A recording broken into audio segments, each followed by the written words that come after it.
Caroleeena, and this is going to be a tutorial, I'm sorry, sweet baby, for hoop isolations with tracing, or some people call it ghosting. But basically what it means is that one hand is controlling the hoop and one hand is just there for show, traveling along with it. So the prerequisite for this is being able to do a one-handed isolation in an inside circle. So if at the top of the hoop you're at 12 o'clock, you hold the hoop and you pull it down to 9 o'clock, 6 o'clock, 3 o'clock, let it go at 3 and travel across and re-grip it at 12 so that it's 12, 9, 6, 3, 12, 9, 6, 3. Your hoop is doing an inside isolation on one hand is controlling it through the whole entire range of motion. And the main thing to remember about this is that you want to keep your hoop equal distance in front of you, no matter if it's at 12, 9, 6, or 3. When you first start learning this, it might help to have your arm locked for 12, 9, 6, 3, and then eventually you'll be able to modify it to your hoop so that you travel and your hoop appears not to be moving in space and to be moving around a central place that is your shoulder that is at the very center of the circle. So, to add tracing to this, we're going to let the same hand drive it. We're going to put the other hand over the hoop. And for the purpose of, and it's going to look like it's closed, but really it's in a lobster claw grip. So the thumb and the forefinger are touching, the rest of the fingers are also closed, and there's plenty of room in the hoop for the hoop to slide through it. So the hand that's at the top, starts at the top, is the hand that's controlling it the whole time. So it's controlling it at 12, 9, 6, 3, 12. The other hand that's on the bottom in a lobster claw is just along for the ride. And if you can think, I want to make them meet at the 15-minute marks. So if my right hand that's holding the hoop falls to my left side, then my bottom hand is also going to want to go to my left side so that they both meet at the 15-minute mark.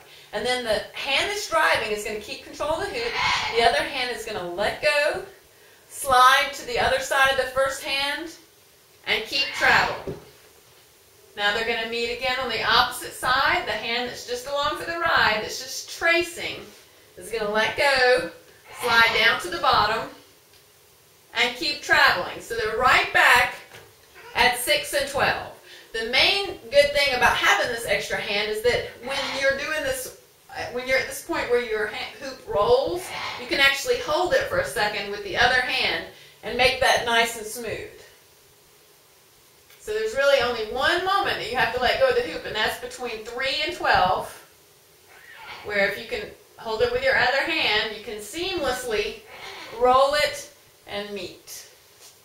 Make a full circle, roll it, and meet. Boom. Boom.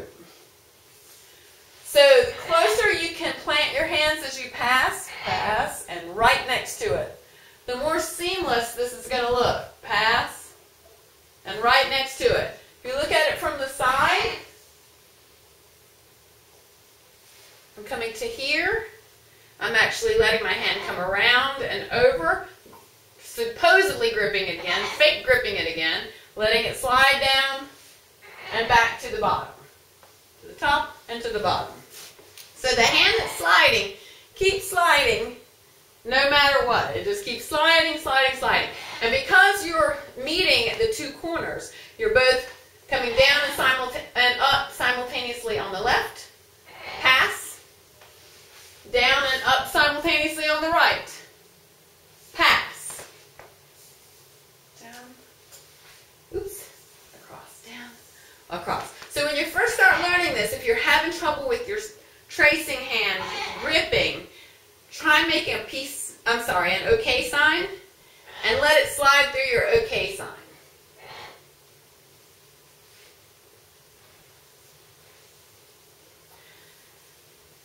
So when you start thinking about how you're going to smooth this out to make it look smoother, the biggest place that you're going to run into problems are where your hands are passing, and where the hoop is actually let go and going over the back of your hand. So if you can put attention on those places, when I've let one hand slide up and they're both meeting at 9 o'clock, I can just take my hand to the top part and continue the circle, or on my way to the top part, I can let my hand flip over so that it's already done its flip in anticipation of going up. So otherwise, it's going to get here, and as it keeps going, it still is going to have to flip. So if you can put that flip into the going over the hand so they all happen at the same time, it's up, it's turning, it's catching, it's down. Oops, it's down. So I'm going to turn this way, and then maybe to the other side if I need to, so you can see what I'm doing. So here, it's up, back of the hand to the back of the hand, and that way I've already flipped my hand over,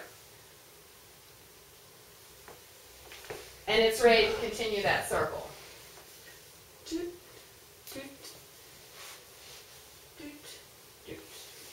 And if you want to make it look, if you are worried about this taking a little bit of time here, then when you get over here, even though you really don't need the time over here, it's very easy to just slide past it and keep going. Take a second, check in, and stick and move. Really fun. Okay.